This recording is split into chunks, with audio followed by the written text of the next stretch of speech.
You are listening to Prophet Pearls with Nehemia Gordon and Keith Johnson, exploring biblical prophecy for yesterday, today, and tomorrow. Shalom חברים שלנו, ברוכים הבאים לתוכנית פנינים מהנביאים. Shalom friends, welcome to the program Prophet Pearls with Nehemia Gordon and Keith Johnson. Keith, what does the word chaveri mean? Can you please explain to the people?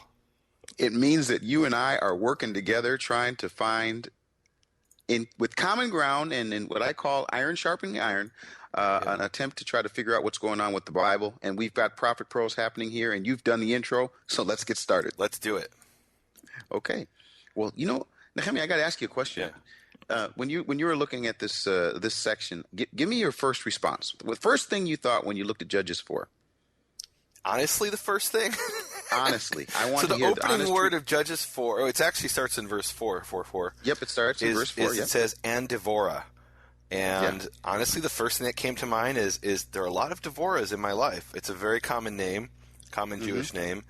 And, it's funny, like, there'll be several different people I know that are named Devorah or Deborah or some form of that. And so it's like, wow, there it is. So okay, that's the first thing that came to my mind. So, like I say, we do this in honor of all those Devorahs. How about that? Let's and the jump word right Devorah into it. means? Well, I think I know that it's got something to do with like a bee. It means bee, absolutely. Yeah. And then there's a very cool connection with the word bee and the Holy of Holies in the temple, which is Devir. Aha. And the place where the bee lives, now this is interesting because the place where the bee lives in Hebrew isn't called Devir, but that must be where the word Devorah comes from, that the bee comes from the Holy of Holies, the hive, the Devir. That's the central sanctum of the bee, and hence of the temple as well. But it's really interesting. I was actually talking just the other day. I was speaking in Seattle or in Tacoma, Washington, and somebody was saying to me, "Oh, those vowels, they're the Masoretes added those. They're not an original part of the text."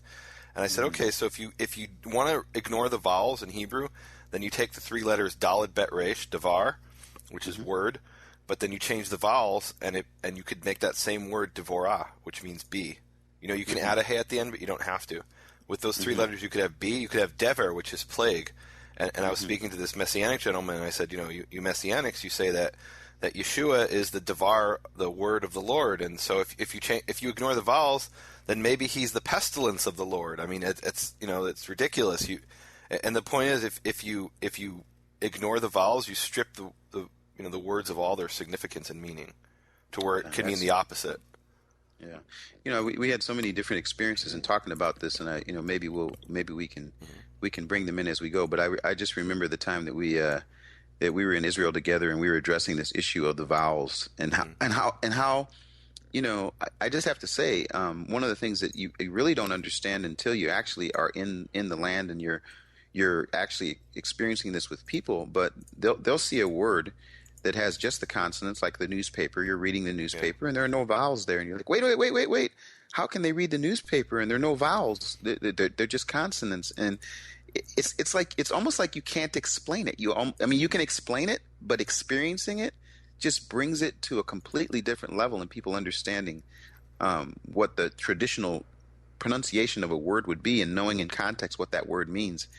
It's just a phenomenal. It's phenomenal. Yeah. So, well, I mean, obviously, context is extremely important to know whether it's the pestilence or the or the word, or the bee, the bee of the Lord. That is important. But if you say, okay, I'm not going to use vowels, okay, so instead of devar, it becomes dibber, and devorah becomes dibber. Like what? And so when you're throwing me a softball. So when it comes to the name like Yud Hey Vav Hey, the four letters Yud Hey Vav Hey, and all of these different vowel combinations that people use, that I just have to be honest with you, there's no end to how many different vowel combinations people add into the four-letter name of God, and that's just where it gets to me absolutely ridiculous. Right. One of the things I appreciated in your book is Hallowed Name Revealed Again, if I remember correctly. You wrote there that the people who say that they want to pronounce the name without any vowels, which would be like Yehovah. Yeah, and right. you said something like "Good luck with that." Yeah, well, it's good. It really is interesting. I don't know. I just think the Hebrew language is it's just the way it evolved, the way that it lives today, the way that it's used. And I think people, one of the things that I've really been pushed by in the last couple of years is trying to give people a chance to interact with it a little bit, piece by piece by piece. And I'm finding that there are just as many people that are interested in finding out what something really does mean as there are the people that want to kind of use it for, as I call it, for their own agenda. So.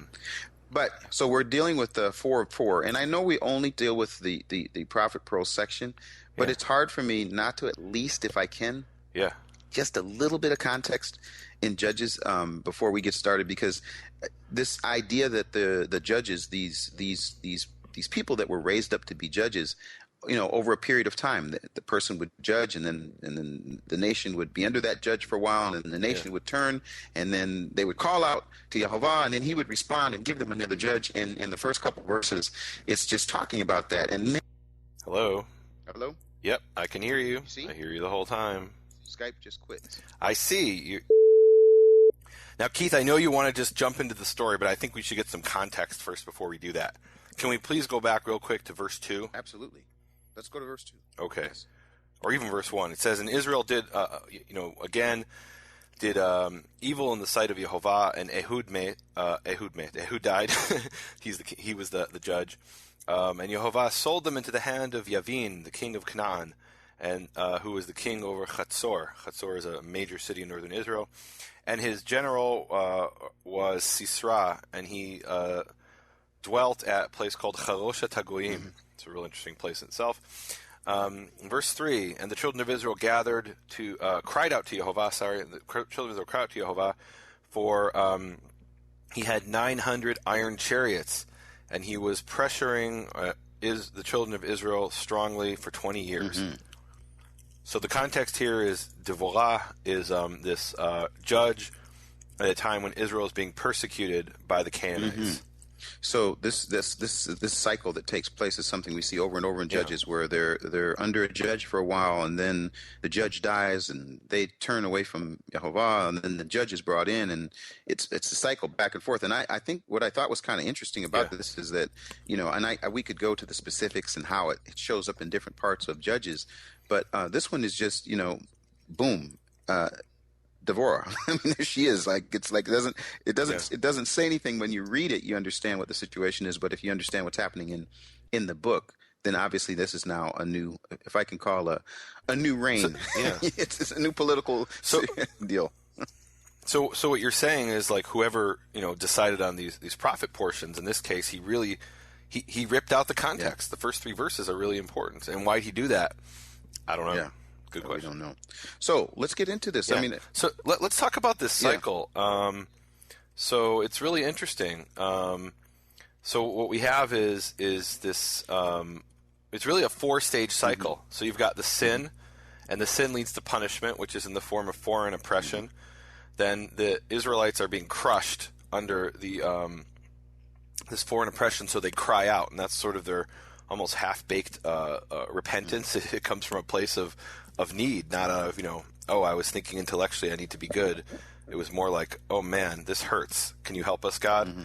And then that's the 3rd stage. And the 4th stage is the judge rises up and provides salvation. Mm-hmm. And we've had several of those so far. And actually that pattern is described in the first couple chapters of Judges. Mm-hmm. And we had a number of judges. And then Devorah here is really an unusual judge, because the other ones judged and were military generals. Devorah, who appears here in 4:4, she is not a general. She's just the judge. And the prophetess, which is interesting. I don't think, if I remember correctly, any of the other judges were described as prophets. I can't believe you're saying this. But I'm going to have an argument with you right here on the show. What are you talking about? Wait, hold on a second. Let me go look. Am I wrong? Are they judges? Are they prophets? No, I'm right. I just checked it. What are you talking? Who else was a prophet? No. You're right as far as a prophet, but you're tapping that computer. Judges 6:8 talks about a prophet. So the first time the word prophet appears in the book of Judges is in reference to Devorah, and she's the only one who's described really as a judge and a prophet. Yeah. But I don't understand what you're talking about saying she's not a commander of an army. What do you mean by that? No, she's not. What do you mean? We'll get right into that. Let's get right into it. Barak is the commander. Okay, yeah. She's not Let's the commander. No, move on. No, we're going to have fun with this one, ladies and gentlemen. So now can we talk about where where she did. It's interesting. So some people will tell you, oh, a judge was just a military general or a ruler. But here it actually says that she is, she is judging, and the people would come up to her for judgment in a specific place, in a specific location. And what do you have in verse 4 where she would do her judging? She says here, the prophetess, she says here, verse 5 is what it says for me. Oh, so read verses 4 and 5. Yeah, Deborah, a prophetess, the wife of Lapidoth, was leading Israel. At that time, she held court under the palm of Deborah between Ramah and Bethel in the hill country of Ephraim. Okay. Go on. And the Israelites came to her and to have their disputes decided. Okay, now that's awesome, because it's not even like the same word appears there, and they just translate. Let me read what it says. And Devorah was a prophetess, or actually a woman who was a prophetess. She was the wife of Lapidot, and she was judging Israel at that time, and she was dwelling under the date palm of Devorah, between Ramah and between Bethel and the mountain of Ephraim, and the children of Israel would go up to her for judgment. So we have the word judgment twice there. Once is she was judging Israel in verse 4, and then verse 5 is they would come to her for judgment. And where she would do the judging is underneath this tree, under the this tomel, this date tree. And yours has palm. And I looked at all the translations, and with one or two exceptions, they almost all say that it's a palm tree, whereas in Hebrew it's a date tree. And date tree is a type of palm tree, but it's a more specific term. And date trees are really important in Israel. It's a land that doesn't have very many trees, and date trees are very important as part of the environment and part of the ancient economy, especially even the modern economy. You go down to the Jordan Valley and you see these massive plantations of palm trees, of date trees. Can you do me? So it's pretty cool. Can you do me a favor while you do this? I want you to check your computer on something, Nehemia. And just in the book of Judges, you guys, this is amazing. He can tap this computer and context. But anyway, what I wanted to see is if there's an example where they use for the judge was leading versus judging, and I thought that was interesting in the NIV. Oh, it doesn't say leading. Yeah, it doesn't say leading. It says it judge. says it was judging. Yeah. So what I was wondering though is in the English version. If there's an you want me to check the English? I wanted to see if there was an example, because I think there's an agenda here, and I'm going to be really clear about this. I just think when I'm reading in my NIV, and this is going to probably get me in a little bit of trouble, certainly with some folks, but I think it's sexist. That basically with Devorah, the NIV here is saying, okay, well, she was leading. Now, if I really took some time and went a little further, sometimes I like to uncover where there are these sort of agendas. And like I've said before, what I like about the NIV language-wise in terms of the present English language, does a phenomenal job of using the present English language. What it does a bad job with is it picks and chooses when it wants to be clear in context, or when it wants to be what I call biblically authentic regarding the meaning of a word. And I think that happens a lot. And so a lot of the people, for example, that would be reading from the NIV, and you probably aren't aware of this, Nehemia, because you come from a different background. But there's an issue in Scripture sometimes as it comes to male and female, and regarding how far they'll go in terms of giving, what a word will be in terms of its masculine or feminine and its meaning. With Devorah here, when it says that she was leading, it's obvious as you read the story that that's the case. But the cycle that we're talking about is not like she's she's a prophetess and by the way, she does a little bit of leading. No, she is as legitimate of a leader here, and even more so regarding adding the issue of prophet as any of the other judges. Yeah, I'm not agreeing with you. I don't think she's a leader. Oh, I think she's the judge. She's the prophetess, and we have this pattern. It's a pattern throughout the Bible. She's a leader. Especially in the times of the kings, where you've got Isaiah, and Isaiah comes and he's counseling Hezekiah, but Hezekiah is the leader. Isaiah is not the leader. She's Isaiah. She's not. And Hezekiah. this is why what's so funny. She's not a leader. What's so funny about this, and I'm so glad we're having this little tension here, is because the story itself, as we read it, actually I'm going to win this one, Nehemia. I'm actually going to win this one. You're not, though. Okay. So Judges 3:10 is an interesting example, because there we have the verb to judge, and it says, "And the spirit of Yehovah was upon him." And he, literally in Hebrew it says, Vayishpot et Yisrael, and he judged Israel. In the King James we have, and he judged Israel. What do we have in the NIV? I don't know. Let's see. NIV says, and he became Israel's judge. Interesting. So why doesn't it say he led Israel? So you're saying this is some politically correct thing? I really don't know what you're trying to say. We'll just keep, like I say, let's keep. No, what are you trying to say? I'm not going to try to say anything. Let me let the story say it. Are you saying that she's the lead? So we got to talk about prophetesses in the Tanakh because we yeah, let's do that. Do you know who the prophetesses are? I really don't. Tell me who they are. I mean, I'd like to hear it. So we've got 3 true prophetesses and 1 false prophetess. The first one is, and I'm referring specifically to people who are called a prophetess, a female prophet. In Hebrew, we have a word for that. There's Navi for men and Nivi'ah for women. So there's 4 people who are a Nivi'ah. There's Miriam. Miriam, the sister of Moses, is called a Nivi'ah. And then we have, well, come on, you tell me obviously we have Devorah, and who's the other one? She's the least known one. She's probably the least known one. I don't know. Tell me. Yeah. So she's Huldah in the time of King Josiah. You know that story. Come on. And the 4th one is really unknown. She's Noadiah, who's a false prophetess who tries to frighten Nehemia. That's me, Nehemiah. She tries to prophet Nehemia to frighten Nehemia from doing his mission. He mentions all the false prophets, and he mentions her by name. He's the only one he mentions by name in that context. There's another one he mentions by name who's a man. But in the context, can I actually read that? It's pretty cool. It's in, let's see, Nehemiah chapter 6, verse 14. I'm going to read the NIV just because you like to mess with it. It says, "Remember Tobiah and Sanballat, O my God, because of what they have done. Remember also the prophetess Noadiah," which in Hebrew is Noadiah, "and the rest of the prophets who have been trying to intimidate me." So she's the only one who's mentioned in that prayer.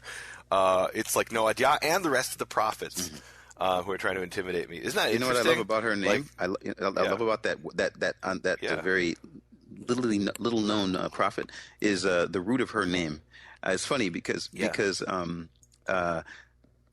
I was this is like a long time ago. I was dealing with this issue of God's time, and then looking for this issue of where we have the issue, understanding his moed, and so Right, for the people who don't know what's the moed. I mean, is appointed time, the appointed time that God has. Right. And so I was going through all of the different words and all the different things, and actually her name came up, and I didn't, and I really wasn't aware of who she was or whatever, but I thought it was just.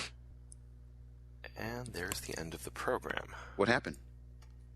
No. Or keep going. Oh, boy. Okay. I mean, you were cut off. Me. Hey, folks, let me tell you why. No, you were cut off. You were saying something, and we missed it. So. Okay, so, folks, let me just tell you what's happening here. We are now on our 4th attempt to might be the 5th. Maybe the 5th attempt to record this program, and so I'm really on. It's like really, really touchy. I can't just simply think about the passage. I'm also thinking about, is he hearing me? Are we recording? Are we cut off again? And this attempt right now is probably our last attempt for this program. I think Noadiah is coming against us, and she's trying to stop us from meeting. She doesn't want us to meet. Because the root of moed is appointed time, but the literal root is to meet. And it's a time that you could meet someone, or it could be a place that you could meet someone. Yeah, so her name. So we have the tent of meeting, Oel Moed. Yeah. And we also, that was a word of the week, wasn't it? And we also have moed as an appointed time, a place of a time of moed. And that's actually really relevant for the whole story of Nehemiah. This is off. We're never going to get to do Nehemiah in the Prophet Pearl, so I'm going to steal a few minutes from Prophet Pearl to do Nehemiah 6, just a couple verses. Verse 10, it says, "Then I visited," and because that prophetess is there. Verse 10 says, "Then I visited Shemaiah son of Deliah son of Mehitavel when he was housebound, and he said," and this is another prophet. He's a false prophet named Shemaiah. "Let us meet in the house of God," and there it says Nivaed. Let us moed in the house of Yehovah, in the house of God, and let us shut the doors of the sanctuary, for they are coming to kill you by night. By night they are coming to kill you. I replied, will a man like me take flight? Besides, this is what Nehemia says, besides, who such as I can go into the sanctuary and live? I will not go in. And that's because only the priests were allowed to go into the inner sanctuary, not Nehemia, who was he wasn't a priest. And so he's saying, I can't even go in there. What are you talking about? And I'm not going to go in there for refuge. And He says in verse 12, "Then I realized that it was not God who sent him, but he uttered that prophecy about me, Tobiah and Sanballat having hired him, because he was a hireling, that I might be intimidated and act thus and commit a sin, and so provide them a scandal with which to reproach me." In other words, this was a trick to get him to go into the part of the temple. He was not allowed to go in. Only the Levites were allowed to go into a certain section, and beyond that only the Kohanim, and beyond that only the high priest, the high Kohen. And they were trying to trick him, say, "Look, if you go in there, then the bad guys coming to kill you won't kill you." And he was a false prophet. And isn't that amazing? The false prophet comes and tells him to do something contrary to the Torah, and he says, "No, I'm going to follow the Torah." And then he figures out, oh, this guy wasn't even a true prophet, because a true prophet wouldn't tell me to violate the Torah. Exactly. And then in the next verse he says, "Oh my God, remember against Tobiah and Sanballat these deeds of theirs, and against Noadiah the prophetess, and against the other prophets that they wish to intimidate me." So isn't that cool? That's the context here of the fourth prophetess in the Tanakh. Of course, in the New Testament, in your book, Keith, you've got a prophetess. Do you remember about her? Oh boy, tell me about her, Nehemia. You don't even know. No, there's a woman named Anna in the New Testament. Of course. But we'll leave that for a discussion of the Gospel of Luke. Let's go back to Judges chapter 4. Okay. So, Judges chapter 4, and it says, and so it says here, the Israelites came to her. Now, okay, so let me slow down here. The Israelites came to the area around the tree where maybe she was. No, to her. It actually came to her to have their disputes decided. In other words, she is the judge. And she sent for Barak, son of Abinoam, from Kadesh in Naphtali, and said to him, now, so she's now sending for the commander of the army. And I mean, the commander of the army probably has a choice. I mean, why should I come if she sends? Why? Because she's the prophet, right, Nehemia? She's the prophet. Is that right? I mean, what were you asking? No, I'm asking. She's not just the prophet. She's the judge. She's the prophet, and she's the judge. She's got. I mean, you could call that a ruler. Okay, she's running I'll the accept show. that. She's in charge. She's in charge. And so she calls the commander to come, and then she says, "The Lord Yehovah, the God of Israel, commands you. Go and take with you 10,000 men of Naphtali." And the read says here in Zebulun, "and lead the way to Mount Tabor." And so she's telling him now, it's like, can I paint the picture here? I want to be really clear about this. I want to paint the picture. So is this gold in my ear? Is that what you're saying? This is better than gold in my ear, okay? Margaret Thatcher? No, it's better than Margaret Thatcher. Hillary Clinton? No, so here he's out doing his thing, and then the phone call comes. The message comes, whatever you want to call. Devorah's calling. And what does he do? He drops everything he does. He goes to her, and she's got a word from Yehovah. Now, here's what I think is so interesting about this passage. And I really couldn't – I have to tell you, I mean, I want to do Bible trivia with you here and just see if you'd win the Bible trivia game. You probably will. Nothing in the Bible is trivial to me. Amen. They're all the top 50 verses. So it says here – well, you can't make fun of that. It says here, "Go take with you 10,000 men of Naphtali and Zebulun, and lead the way to Mount Tabor." Now, first thing, can I slow down for, hey, all you ladies out there, let me just talk to the ladies for a second. She's telling him now, as the leader and the commander of the army, how many... See, that's where we're disagreeing. I would say she's a political leader, perhaps. Maybe. I'm not that, finished. But she's not a military leader. No, she's the military leader.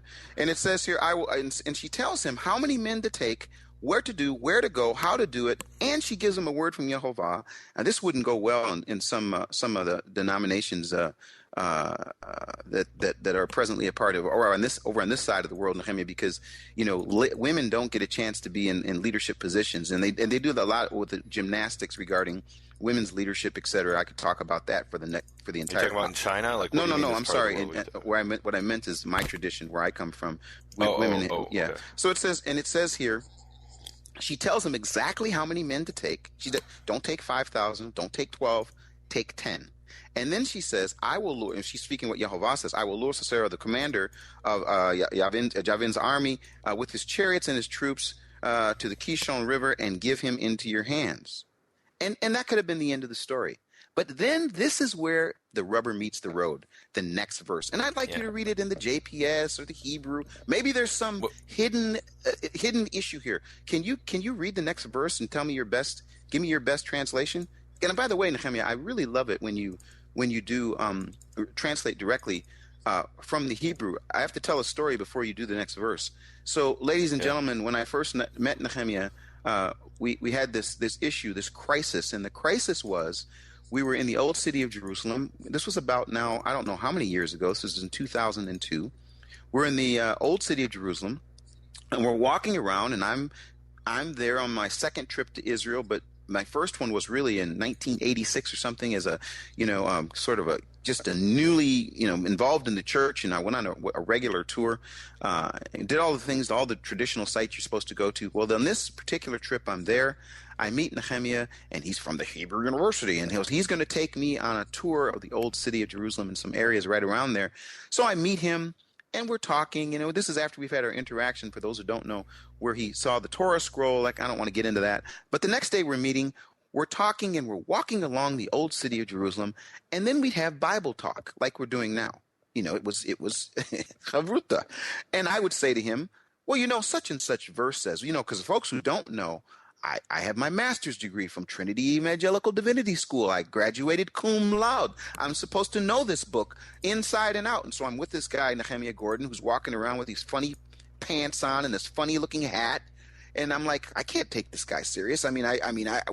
So I decided to challenge him. So I'd bring up a verse and I'd say to the verse, well, it says in 1 Samuel chapter 6, verse such and such. And he says, well, let's just open and see what that says. And I was getting offended by this guy because every time I'd bring up the Bible, he'd say, well, he wouldn't just respond. He wants to open the book. So he would sit down and he'd open his book, and I'd open my book, and the books looked similar. Mine was kind of worn and his was kind of worn, and I'd open up the book, and then he'd read, and it wouldn't be exactly what was in my NIV. And I'm like, eventually I peeked over his shoulder. And this is where the crisis came. This is why we're doing Prophet Pearls. I peek. Can I speak? Can I continue, Nehemia? Do you want to? Thank you. I peek over his shoulder, and in his book that looked just like my book, which was worn, it was like leathery. It was all in Hebrew, but he never one time mentioned a Hebrew word. He only was speaking in English. This was a crisis. The crisis Why was it a crisis? Wasn't it a crisis for me? It was a crisis for me because I'm looking at the English. He's telling me it's saying something else based on his translation. And you know what could have happened right then? This is really funny. I've never said it this way. What could have happened right then is you could have become my sage. You could have become my rabbi, Nehemia. I would go to you with all the questions, and you'd give me all the answers, and I would never check it for myself. But the crisis came that I said, if Nehemia is reading directly from Hebrew and translating, it seems to me that if the Bible is that important to me, I need to learn to be able to do that. And again, why this has been so wonderful in doing this with you is that I can say to you, well, can you read the verse? And what you do is you'll give us the English translation. Now, to be fair, there are times where you're making translation decisions, obviously, because the English language. I think always by definition I'm making translation decisions. But the great every time I translate the word devar as word versus thing versus matter, that's the translation decision. Absolutely. But here's what I do like is what I'd like for people to do is when we do have a translation or you're bringing out a translation, I want people to check it for themselves. Now again, people may not want to go through the same process that I had to go through. I had to go through a whole. I don't know, the Nehemia Gordon make you feel like a dummy school, but I mean, what was great about it is that we would go step by step by step. Did you feel smart in the end when you passed the test? Yeah, in this passage, I'm going to get you. But anyway, listen. So here's the point. Now, for this verse, could you now read the verse? We got the context. Could you give us a translation? After that long introduction, I don't even know what verse we're in. We're in verse 8 now because you're going to translate verse 8 because maybe there's something missing that I'm. Yeah. Go ahead here. All right, I'm just translated from Hebrew. It says, and Barak said to her, if you go with me, I will go, and if you will not go with me, I will not go. And she said, I will surely... Stop. Wait, no, hold on. So Barak now is the head of the military. He's large, he's in charge. He's the head of the Joint Chiefs Staff. So first of all, she calls him, he comes, she tells him the instruction, he says it, and then here comes the crisis moment. The crisis moment is the big military commander says, I'm not going without you. Am I missing anything there? No, you got it. Okay, and why isn't he going without her? Go ahead, next. What's the next answer? Verse. Go ahead to the next. Well, why is he going without her? We have to find out. Why does he refuse to go without her? It's because of the 900 iron chariots. He realizes, I got no chance without you. What are you talking about? You're speaking the word of God. I'm just this. I just know how to throw a spear and and fire arrows, and they got 900 iron chariots. I need my asset here. And the point was that if God told him to go, he shouldn't have needed this person to be a symbol of God. God should have been enough for him. Okay. Well, here's how she. So verse 9. Yes. And she said, or do you want to read it? I want to give verse 9, folks, because I think this, again, and I love the Bible. I love this.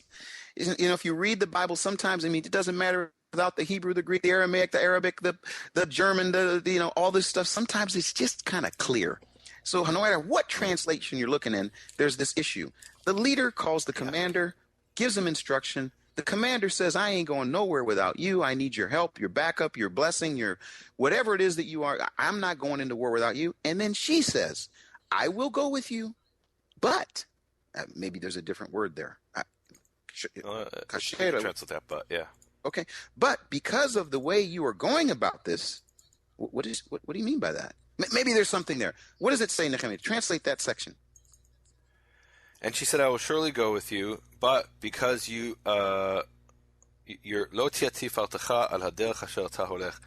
glory will not be according to the way which you go. Come on. Meaning militarily.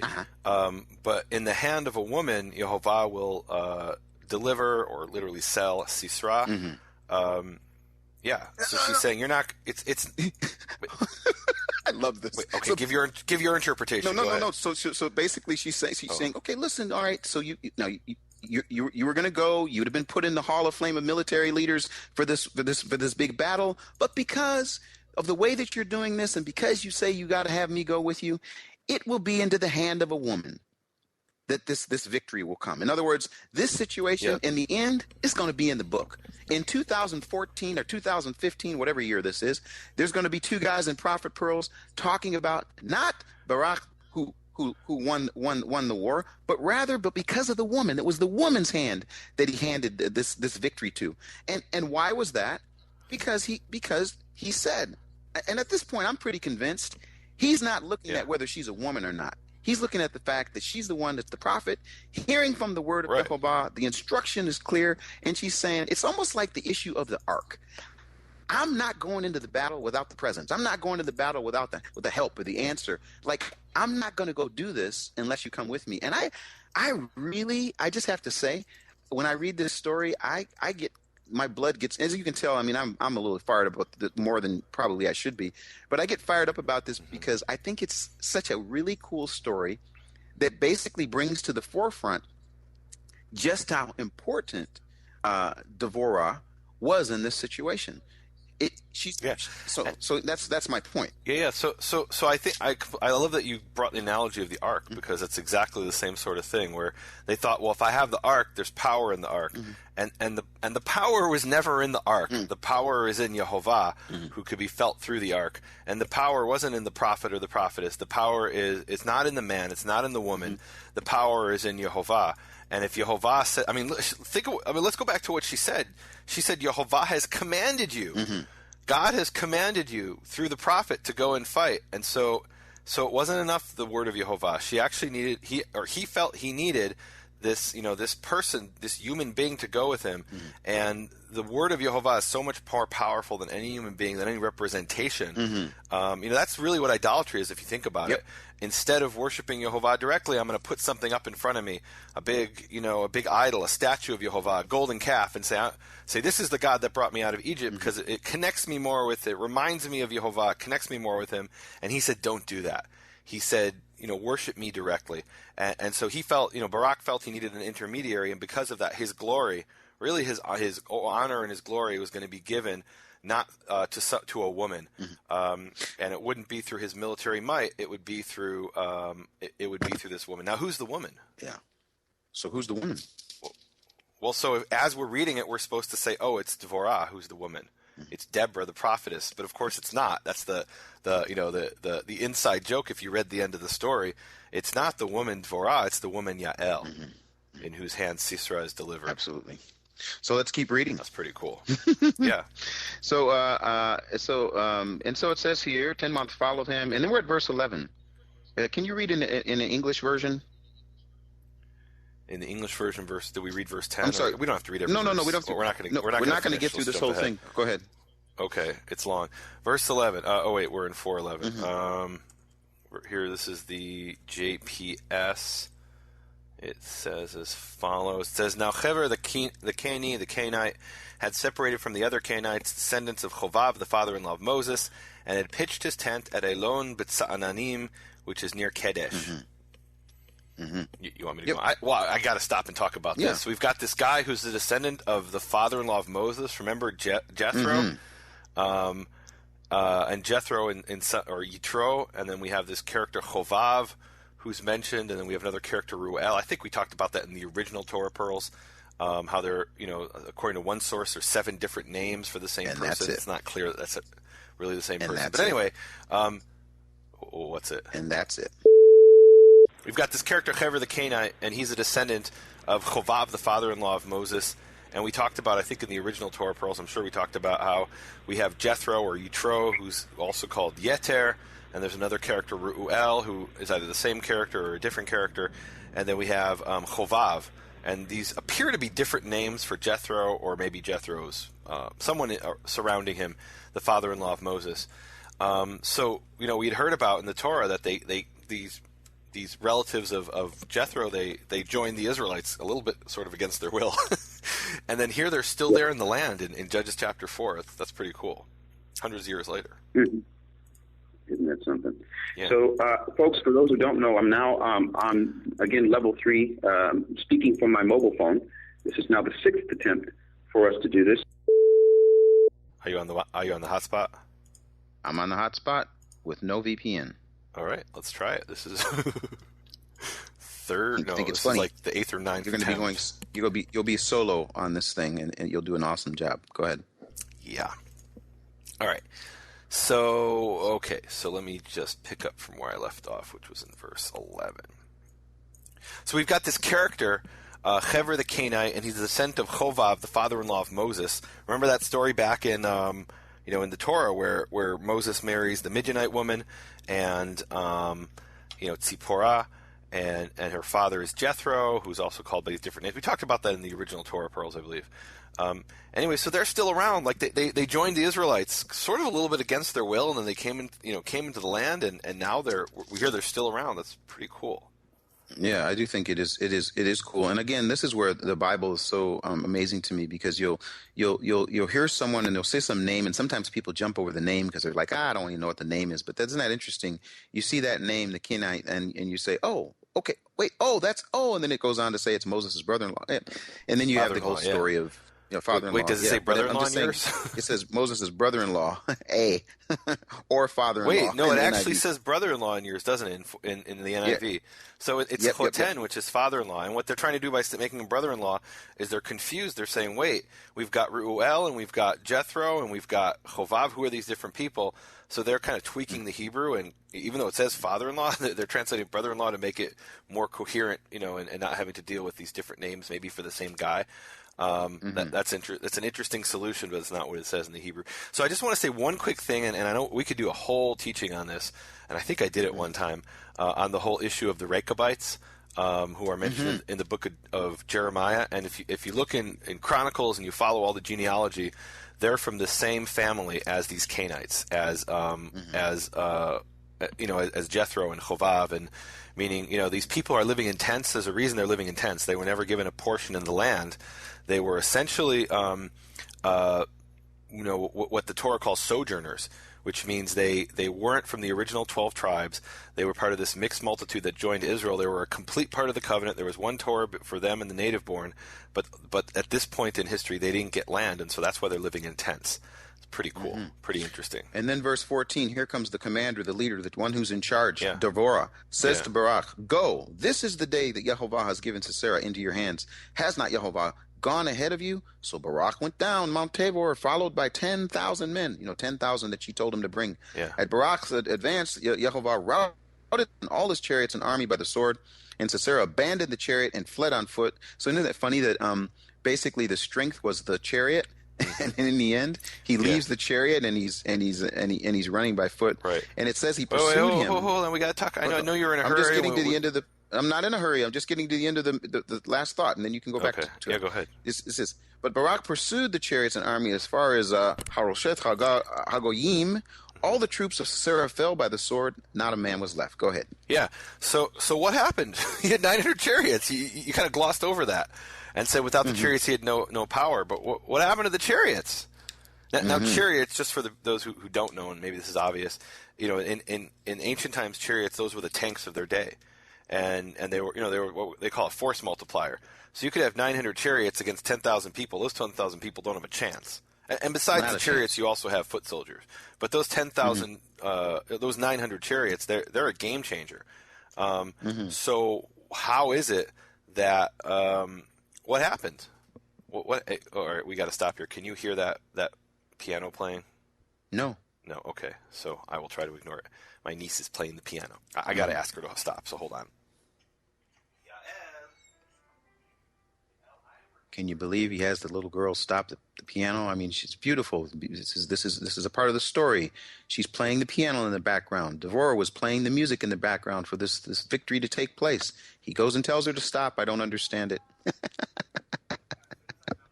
No, this is a record of editing. No. I just told the people I can't believe he stopped the beautiful music of the little girl in the background. It's like Devorah's music. And can I tell you what my niece's name is? The one who was playing the piano and distracting me? Her name is Yael. And you want to stop her with from that playing. music? Oh my gosh! She drove a peg into my head with that music. Continue. Okay, all right. So you're talking about the Iron Chariots? Yeah. So the Iron Chariots, it's a game changer. So what happened to them? What happened to the Iron Chariots? Like we can't just gloss over that. So what did happen? And we can only figure this out from the poem, from the Song of Deborah, which I don't see how we're going to have any time to get to. But from the Song of Deborah, it turns out that wait, before you do it, ready? Yeah, before you do it, it's 5:21. I want to do something. Yeah, what's that? No, this is something I want the people to do. What's that? You just gave a great. This is like a great homework assignment. Yeah. How do we know what happened to the chariots? You have to read the poem. We need to have people read the poem and see if they can find the answers. No, this is golden. All right, it's there in the poem. And it actually sets the context, and part of the answer is actually hidden by your translation. I don't know if you realize that, Keith, but it mentions earlier in the passage, it mentions the river Kishon. Yes. The Kishon is not a river. The Kishon is what we call in Hebrew a nachal. In English, they use the word wadi, or actually in Spanish to say arroyo. And a nachal or an arroyo or a wadi is a channel that drains out from the mountain. It's also referred to sometimes as a seasonal creek. And so they might be there next to Nachal Kishon, or perhaps actually in a section of Nachal Kishon, and it's completely dry, and their chariots are very effective. But out of nowhere, suddenly, the Nachal fills with water in what's called a flash flood, and in this case, apparently overflowed its banks and made the chariots ineffective. And it could have been something as simple. I mean, it says they were washed away. So and to this day, you have this situation where people will be in these nachals, especially in southern Israel, but anywhere actually it happens, and they'll be driving like with a 4x4 Jeep or something like that, and the whole thing will just get washed away, and they're killed. A couple people every year are killed in Israel by these flash floods, and it was enough to wipe out the 900 chariots of Sisera and left him fleeing. So yeah, the answer. Wait, so didn't I just give the answer? So now I'd love for you to be my professor in school, where we're about to take a test, and you say read chapter 4. No, it's 5:21. Now I'm going to read it. No, everyone, read chapter 4 to get the answer. So it says the river of Kishon swept them away. The river of Kishon swept them away. The ancient river, the river Kishon, and in Hebrew it's not river, it's Nachal. Nachal Kishon swept them away. This ancient river, Nachal Kishon. So, oh my soul, you have trodden down strength. So it crushed them. This Nachal destroyed them, and it's an amazing story there. It reminds me of a different story of David, which we don't have time to get to, about Baal Pratzim. It's in my book, Shattering Conspiracy of Silence, where there's another situation probably with a Nachal and a flash flood. So I love the story. I'm sorry, it's great. So this force of nature at the hand from Yehovah came and changed the balance of battle. Isn't it something? Is that you really do? And we started this thing some time ago where I used to say to these people these two words: keep reading, keep reading, keep reading. Well, it's become a Yeah. shtick where you keep reading. If you don't keep reading and you just read that, you are kind of like stuck. And there are some times where you can keep reading and not get an answer.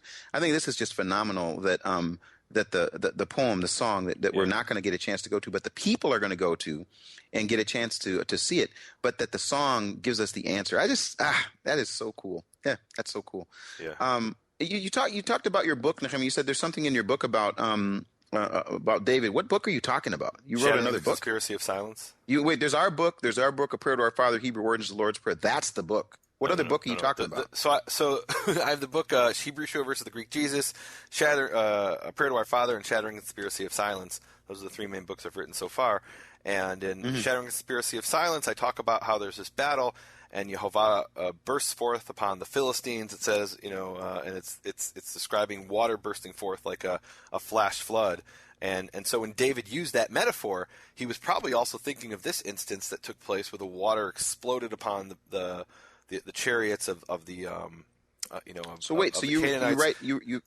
you write books, and what else do you do? What do you do, Nehemia? What's your ministry? You keep talking about just tell me what your ministry is. What is your ministry? What do you? So I've got my ministry. It's called it's this is the Ministry Minutes. You don't like us using that word, but it is the Ministry Minute. So yeah, my ministry is McCore Hebrew Foundation, and my website is nehemiaswall.com, and I write books. I do all kinds of audio teachings and podcasts, and go around speaking. Actually, we're pre-recording this, and just the other day, I was speaking in Tacoma, Washington, and it was a real blessing. I came here really to Seattle, Washington, to visit my sister and my mother, who's visiting from Israel. But and your niece who plays the piano. My niece Yael, who drives pegs into men's heads and plays piano, And while I was coming here, I remembered that a little over a year ago I spoke at this place in a place called Enumclaw, Washington, which actually was like a last minute thing. It was in someone's living room, and I was really blessed because when I left that place, they gave me this letter. And can I just read you the letter? I'm not going to read the whole thing because we're running out of time. But they wrote this letter, and it said in Hebrew Toda Rabah, and then in English Thank You, and it says to Nehemia Gordon. We, the undersigned, want to officially thank you for the numerous contributions you have made to boost our faith in the Torah of Yehovah and the Yehovah of the Torah, which I thought that was really a beautiful thing. And it goes on. It's the 5 different things that they're thankful that I shared with them and have worked on. Some things I shared with them individually, and some things that I've just worked on for years. And very few people ever say thank you. And it was a real blessing. And they all signed it, everyone at this thing. And so but when I found out that I was coming here to Washington, I decided to write them an email and say, hey, I want to get together with you guys. And so they end up setting up this whole big event at a church over in Tacoma. So what started out in someone's living room ended up speaking to this large group of people at a church. So it really was a blessing to me, and that's the kind of thing I do in my ministry. This kind of thing and that kind of thing, and it's a real blessing. So yeah. So the other thing I want to talk about when you say Ministry Minute, that's not going to cut you off because it's Ministry Minute. But if you just talk about your ministry, you can talk as long as you want. Yeah, no. So no, keep going. Yeah, minute is a relative thing. We're using the Hebrew word for minute, which is longer. Anyway, it's the Jewish minute. So the other thing I want to ask people to do is go over to iTunes, where 3 things I just want to drive home every time in iTunes: subscribe, rate, and review. Subscribe is so that you'll get the program every week. It'll automatically download to you the Prophet Pearls, the original Torah Pearls, other audio teachings I've done, and rate and review. That allows us to get this in front of other people. So there's my Ministry Minute. Awesome.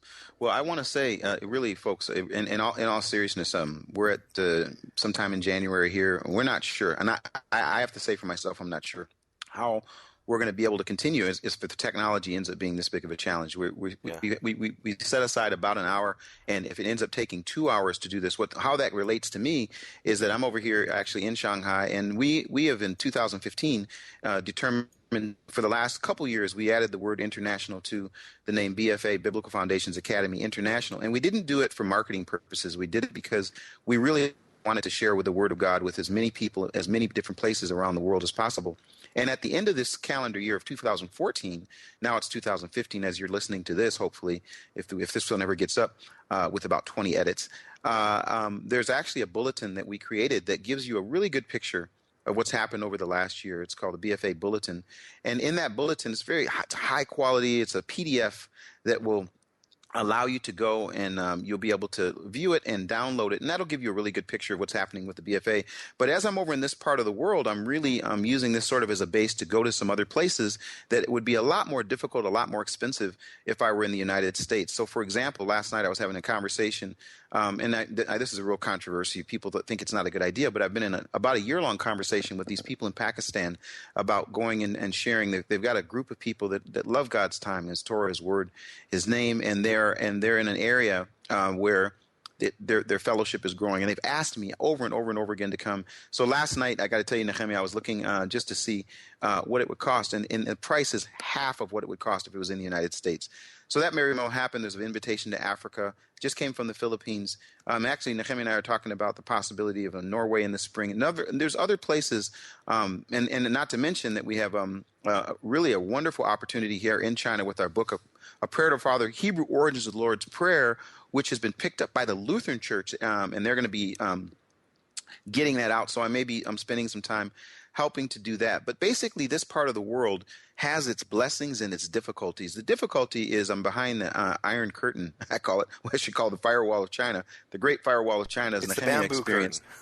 Yeah, and the thing that's really difficult about it is, you've got over 1 billion people here. I'm in a city that has just about, you can't imagine how many different people from different nations that are here. It's populous. 26 million people that are in the city of Shanghai. I get a chance to meet people all the time that I'm able to share with and speak with. I'm here supporting my wife, who's doing a really amazing thing with her job right now. But I'm able to use this as a base to go to other places, both the Middle East and the Far East. And I have to say, by the time this program comes out, we'll be able to talk about something that's happening in Israel right now regarding some things that we did with the BFA, and that's in communication right now. I'll find out soon about that. Hopefully our next show, if we have one, I'll be able to announce that. But in all of that, we're trying to inspire people around the world to build a biblical foundation for their faith. So your way of supporting us is, one, go to bfainternational.com. You'll see everything that we're doing.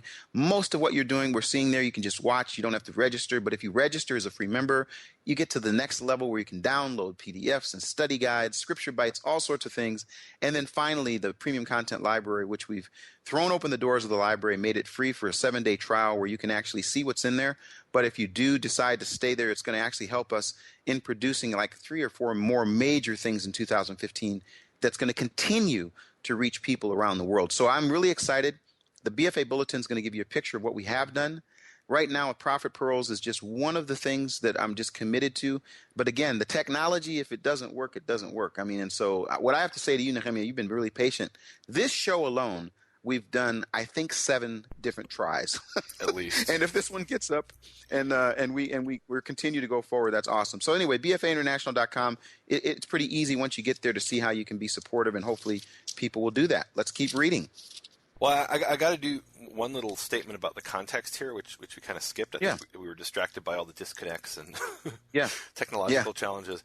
So this battle is taking place in a very strategic location in Israel. You've got these mountains in central Israel, and then you have these mountains in the north in the Galilee. And between those two mountain ranges, you have what's called the Jezreel Valley. And that is the central international highway in ancient times and even in modern times between the Mediterranean coast and the central part of the Middle East. Meaning to get to all of the central markets in the Middle East, you have to pass through the Jezreel Valley. And so there were always great battles that took place there. We have in the New Testament, it talks about Armageddon, which is the Battle of Megiddo.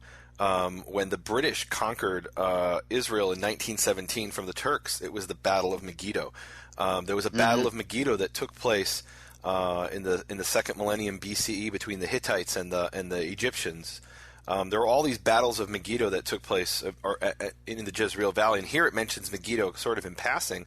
And Nachal Kishon is not far from Megiddo. It's in that same area, in that same valley. This is all within an area of 10 or 15 miles. It's a very tight area where all many major battles have taken place and will continue to take place.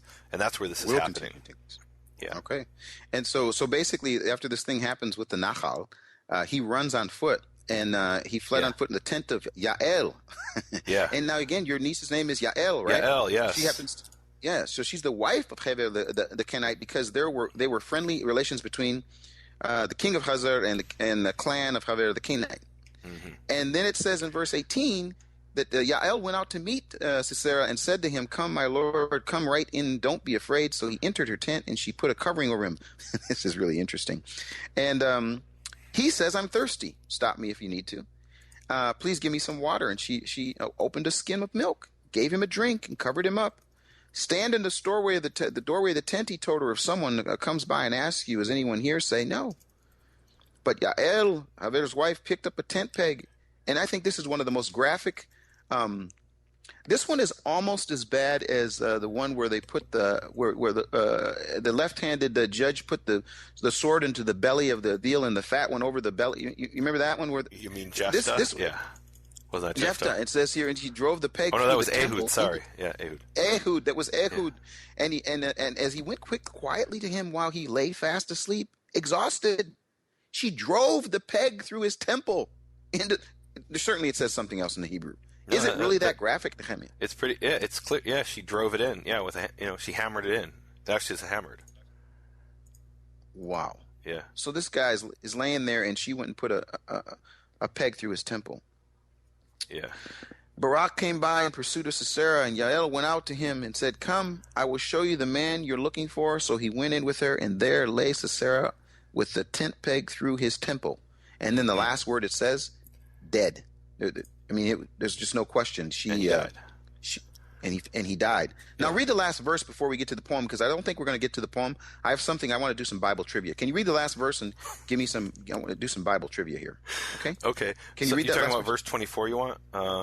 Yeah, 23. 23. 23 and 24. Can you read 23 and 24? And let me say before you read it, folks, here's what we're going to do. This has been by far the most difficult recording program we've ever done. I think I count 7 different stops and starts. So we don't know how the editor is going to do this. I didn't even get to mention the fact that we've got people who sponsor each of the Prophet Pearls. And the folks that are sponsoring this particular episode are calling themselves the Maccabees. These are people who are want to do this show in honor of the Maccabees that basically went in and battled the Greek, the larger army. And as a result of that, they rededicated the altar for Hanukkah. We discussed that in the last couple of weeks. These folks, we want to say thank you to them. They're calling themselves the Maccabees. They're sponsoring this one, and I'll just tell you what they're sponsoring this for. It's probably going to be the cost of about 3 sponsors just for the editing time that it's going to take to try to finish that. We want to thank the Maccabees. We'll hear from them later that they've sponsored some other of our episodes, and all of the folks that have sponsored Prophet Pearls. It really is not a small thing for what we're trying to do in coordinating this around the world, and editors and internet and phones and the list goes on and on. So thank you to them. Now, Nehemia, before you read these last 2 verses, can we agree the poem, we want people to read it? Yeah. Find the verse that explains what you already told them, but find it for themselves and see what else they can see in this poem that I think is pretty interesting. And then we'll do trivia. Go ahead. We've got to talk about. You brought up the Maccabees. We got to talk about that. Yeah. So because what does Maccabee mean? He's something he says we got to talk about. What does Maccabee mean? No, go ahead. Go ahead. Talk so about Maccabee was the title of Judah. He was called Yehudah HaMaccabee, or from the word makevet. Makevet is hammer, and because he fought like a war hammer. In verse 21 of Judges 4, it says, "And Yael, the wife of Heber, took the peg of the tent, and she put the hammer, the makevet, in her hand, and she came to him in quiet or in secret, and she drove the peg into his temple, and he fell down to the ground, or he sunk to the ground." So we have there the word makevet, hammer, and this was sponsored by the Maccabees. You didn't want me to talk about that? Are you kidding me? I love it. I love it. And I wonder if Judah wasn't inspired by Yael to call himself Maccabee, because there was the woman who had, he was weak. He was a farmer, and he says, "What do I have? I've got a hammer. That's all I got. I'm gonna use that hammer, and I'm gonna win." And he did. Through the power of Yehovah. And verse 23 makes that clear. It says, "And God subjugated Yavin, the king of Canaan, on that day before the children of Israel. And the hand of the children of Israel went continually going and hard upon Yavin, the king of Canaan, of Canaan, until they had cut off Yavin, the king of Canaan. And I got to just really quickly just mention here Psalm 83, verse 10. In the English, it is verse 9, where it says, "Do unto them as unto the Midianites, as to Sisera, as to Yavin, at the brook of Kishon," which is Nachal Kishon. So that's a reference here to this and a bunch of other historical events in Psalm 83. Well, here's what I'd like to do. So, folks, we're going to ask you to read through chapter 5, which chapter 5, the entire chapter 5 is the actual song, the poem, the song that they sang. And I think it's interesting in verse 5, verse 1, where it says, "On that day," and it doesn't say Barak, son of, it says Devorah first, and then it says Barak. So she's first here, then him, and then they sing this song, which I think is really, I would do you well to read that. But I have some trivia, Nehemia. Well, I want to ask you a question. You're in Israel, and I noticed something. Not in Israel right now. One of the things I noticed, but yeah. Well, you're actually in Seattle, but you lived in Chicago. You grew up in Chicago, and then you've lived in Israel for, I think you said 20 years or something like that. 20 years altogether. Yeah. Isn't it amazing that one of the things that I think that it's so cool is that the way that they, the people of Israel, the people, men and women, young men and young women, go into the army, and I whenever I'm there, I always am sort of stopped by this whole issue of the army, and I've watched the deal where they do the where they bring the Bible, and then they've got their gun, and they go into the army, and they do this whole ceremony in front of the Western Wall, and it's just amazing. But one of the things that I think is really amazing is the whole use, the way that women are used in the army as men are, and one of the things that's happened in this year that's really cool. Have you ever heard of? Let me give you a name. Here's a name. Major Oshrat Bakar. Have you ever heard that name, Nehemia? Never heard of her. Have you ever heard of Captain Or Cohen? Nope, never heard of him. Have never heard of him. Have you ever heard of Major Gal? You probably haven't heard of him. Who's Major Gal? You're not giving me a last name. Yeah, but no, I haven't. They heard won't of give a last name on purpose. They won't give the last name on purpose. The last name has been disclosed. Why? Because this person is, for the first time in history, serving in the history of the Israel Air Force. A woman has been named deputy commander of an operational squadron. Wow. Her name is Major Gal. Says whose last name was not disclosed. And she, what I love about this, she serves as second in command of the Nachshon Squadron. Nachshon. Yeah. I love this. So anyway, she's serving there. That's the first time in history. But here's a second one. For the first time, a woman is to lead a combat battalion in the Israel Defense Forces. Major Oshrat Bakar has been assigned to the Etam Field Intelligence Battalion in the Southern Command. This is a really big deal because this is a combat unit.